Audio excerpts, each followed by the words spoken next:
Delighted to have you back. And it's still the big story on Quest Television. I am Marvelous Acme, and I still have my guest here, Dr. Oke Idawene. And this morning, we've been looking at the double standards in handling the nation's resources, how the federal government's approach in combating illegal refinery is much, much different from how it handles illegal mining. Before we went on that break, we took a listen to a video of Oshomole, who talked about how JTF is used in the South to sort of try to curb illegal bunkering. And while on the northern area where you have the illegal mining, you don't see salt there. And then our guest had an interesting point there where he said, well, with the combined JTF and all of that, it's illegal bunkering is still very much on the high side.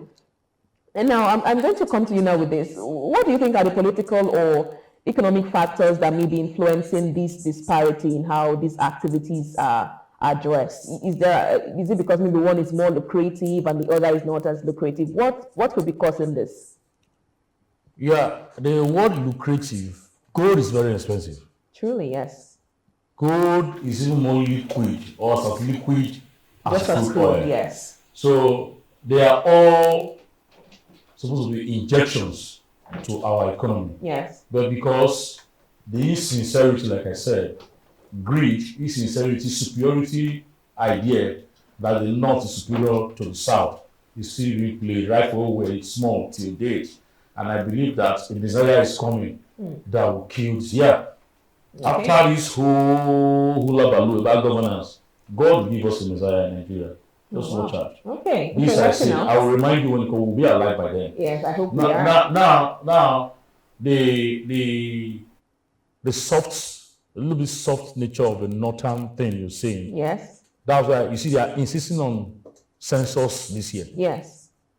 And yet, the northerners are kicking against census this year. Yes. Because there are these lies and padded population things. Yes. Who've been to the north, they're not as much as us.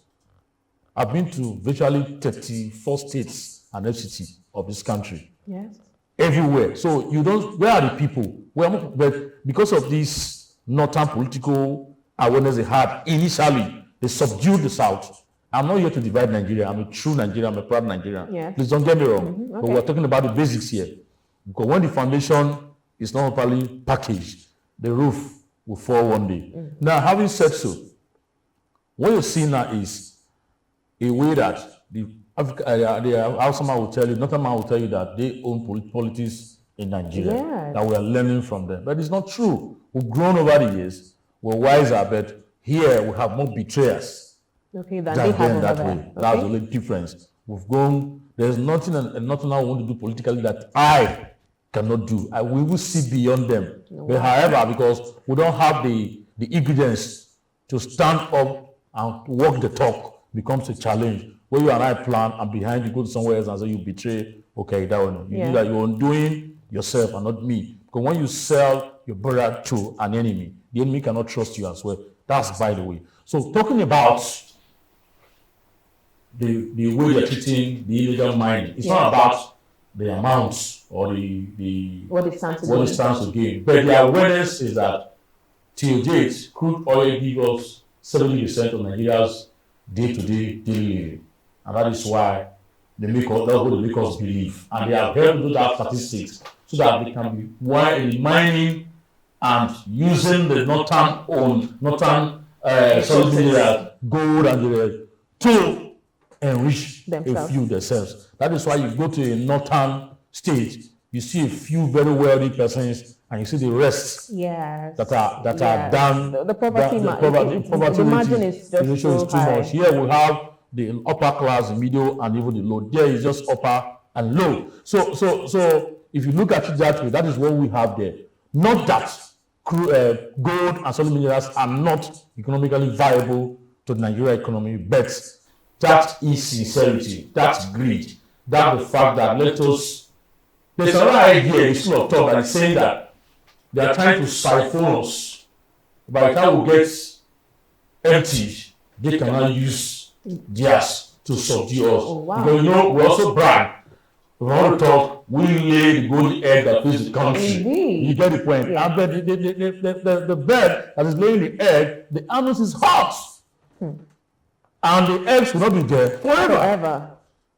They will discover new ones time to time. But you know, they are discovering oil even in the north now, and even in other places. You will see that when they will refine oil in the north, there will still be this discrepancy of kind of double standard because they want to protect their own. They have this way of doing their things themselves that they want to feel that they are superior to the southerner. But it's wrong. You say we are one Nigeria. Let us treat ourselves as one Nigeria.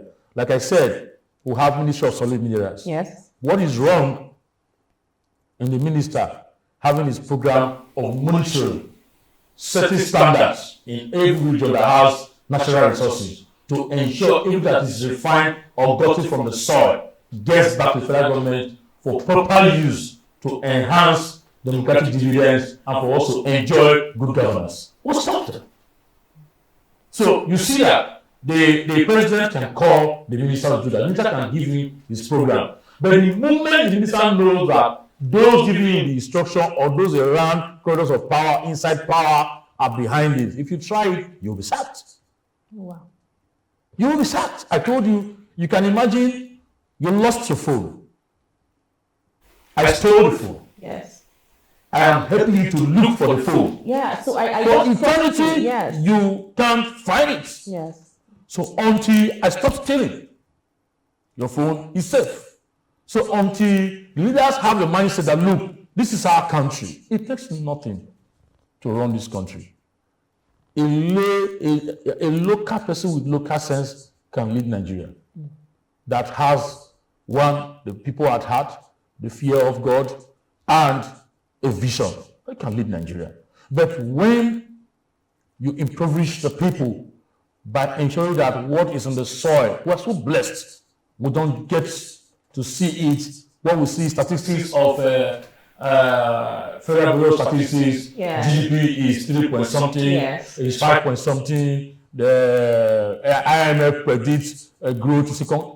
Unfortunately, I read economics. Okay. They are fictitious figures you see until it affects you and I. Yes. Then what they are writing is fallacy. Yes, until They it's are not the reflected. realistic thing in the country right now. We don't produce anything. Manufacturing companies are folding. Companies are folding up. You are deregulate the oil sector. Yet you still control it. It's neither here nor there. This cut and nail pattern of governance has to stop. It's a lot. Now, so talking about these illegal bunkering and how they make money from illegal bunkering, and so sometimes they hardly get caught because they don't even spend this money within the shores of Nigeria. And now they take it out there, and maybe once in a while we hear that, a loot is being returned to Nigeria. How do you think that this is going to affect our long-term resource management? The loots they are returning to Nigeria is not this one. Okay. What they are returning to Nigeria are what is signed for the federal government officially. Official. That it is traceable. Traceable to the banking in Switzerland and what have you. Yes. The loots, the oil, the illegal mining and oil bunkering funds are right here in people's bedrooms. In people's bedrooms. Okay, that's an interesting. I'm telling you, what they do. See, they use it everywhere, both abroad and here. It's even easier to spend it here than overseas. You can't travel with $10 million to overseas with your bag. But here in Nigeria, because of the kind of system we run, Yes. you can keep $1 billion in your bedroom. Nobody comes there. Once in a while you change. You buy gold, you buy diamond, you turn them into, you can even buy properties from it. Nobody traces it to you. So the issue of talking about tracing them financially, it's only the foolish ones that take bulk to the bank that can be arrested or questioned and issues to start raising up, and the cabal will still quench it. Wow. So you that goofed, you cannot be nailed to an extent for it. Do you know what is under the net, under the carpet in this country? Well, under the TV, I can't say more than this on the set. Yes. Because I have so much information to divulge in one talk. But I can't say that NBC will not come and sanction you, that you come and prove. That I also prove. I have the figures. So, but however, That's by the way. Why we are here is put an end to illegal mining in the north as you have pursued us in the south. But also the south should also put an end to the illegal bunkering in the south. There is still no sincerity in all these things. Talking about illegal bunkering, Dangote had said that the crude oil has been supplied by NNPCL is not enough to run his facilities to the maximum capacity. So now he has to go to the US to import crude oil, and probably all of this is because, as a result of the activities of the illegal bunkering, we don't get enough that we can actually use because they are being hidden somewhere or sent, outside the shores of Nigeria. And when all of these things are happening and the international community, they are watching, they are observing, what sort of idea does it give to them about Nigeria? When you go to someone to say, oh, help me hide this thing from my brother, or help me hide this, they sort of look at you with a type of way. What do you think about that? Now, like I said before, when you sell your brother to a stranger, the stranger cannot trust you because you may sell the stranger tomorrow. That's by the way. Then the Dangote issue you raised. Yes. I'm sorry to say that I don't trust that man's information totally. Okay. Because it's a man who commissioned an uncompleted refinery when Buhari was still president. Yeah, yes. Let God help us. You see, we operate. The crude oil being produced in Nigeria today are enough to give to Dangote to work at optimum in his refinery. So what is good at crying these days, and if you look deeper, there is more to it than meet the eyes. Okay. However, I'm ready to discuss Dangote. I'm ready to discuss the issue. He knows where to get his crude from within Nigeria. Going to buy crude from import crude from US. Is an aberration. You're trying to make sure you want to give us justification why your petrol, your products are expensive. That's just it. Give a dog a bad name in order to annihilate the dog. So that's, by the way, like I told you, I don't buy that story. The issue is that there's enough crude in Nigeria. They should get to work and supply Dangote enough crude. You should also be willing to meet up those that are involved and you're trying to give the NNPC or Nigeria government a bad image. Meanwhile, your hands are not clean.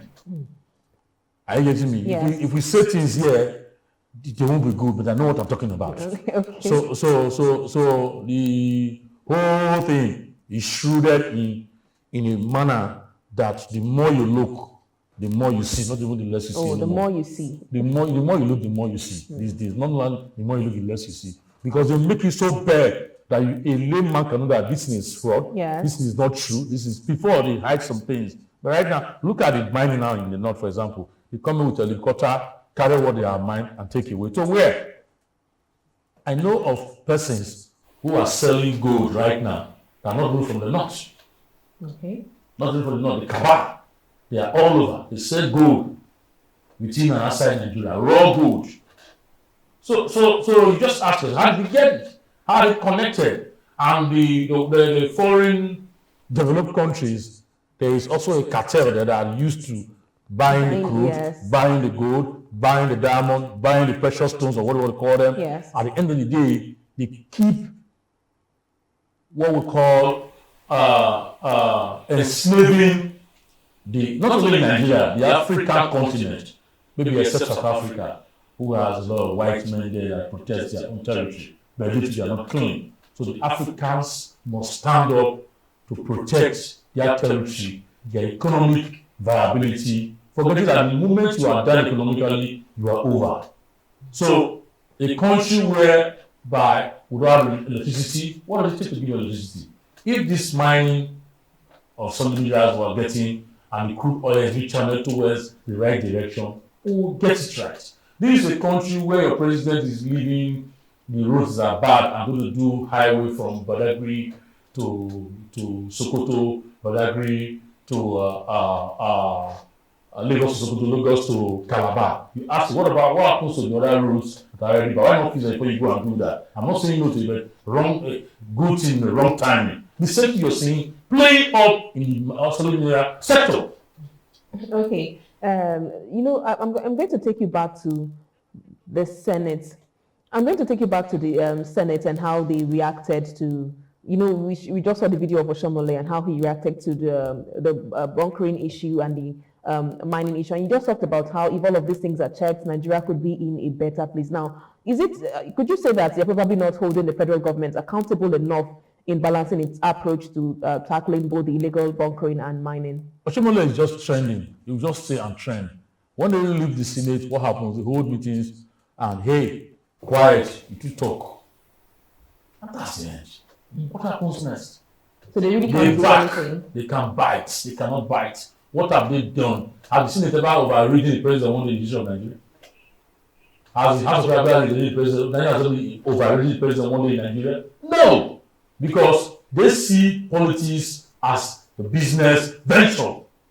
Okay. They see politics as a way of enriching themselves and impoverishing the persons. If we know that we're all going to see seats, I think if that conscience is there, we act better. If we know that after 70 years or maximum 80, the egg is not that tasty in your mouth, we will all sit up. If we know that in welfare and mass when we go, the children will misuse them, we will sit up. But the issue we have here is this idea of we own the country. We run the road like the others can go to hell. Yeah. That's where we are today.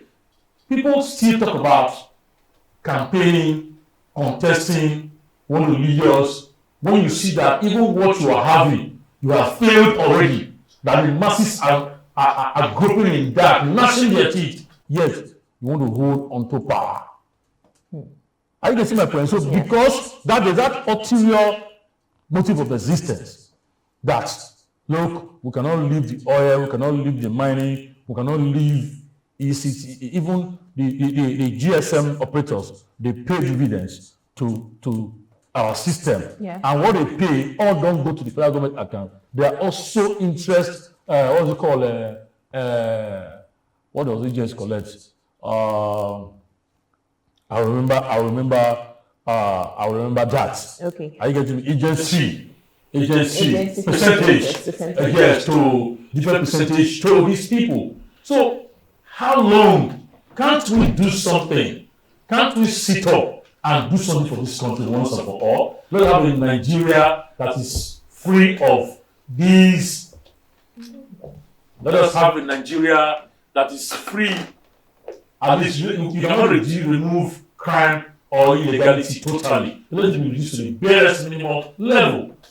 The illegal mining thing and the bunkering thing, as though the company of Tantita has helped to an extent. Okay, yes. It has not stopped it totally. No, but I tell you, it is not sophisticated. You did say it's not sophisticated, but now that you've mentioned Tantita, I would like to ask you, there is anything state governments can do, talking about Delta State, which is an oil-rich state.